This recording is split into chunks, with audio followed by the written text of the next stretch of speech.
what people have to understand is that true Christ-like headship is just as scary as submission. Explain. Because I think when I know you think the answer, but you know. I think when you think about submission, I think you think, oh, I have to like surrender my will to my husband. That's what it sounds like. You know, and I think what Ephesians 5 does, it talks about equal submission. Because Christ-like sacrificial love is a form of submission. Mm-hmm. It is surrendering a lot of my will to love you.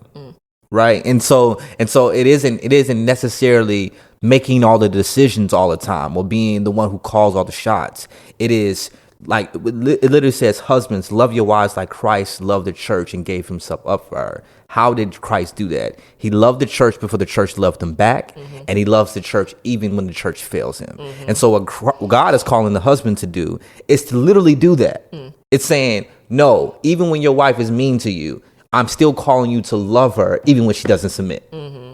I'm literally calling you to be like the more vulnerable person in the situation, which was Jesus.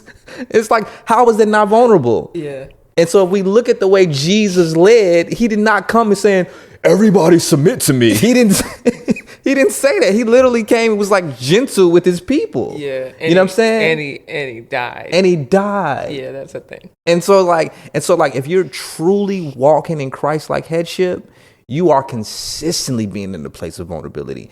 And your vulnerability, I will argue that your vulnerability should be on the table before hers.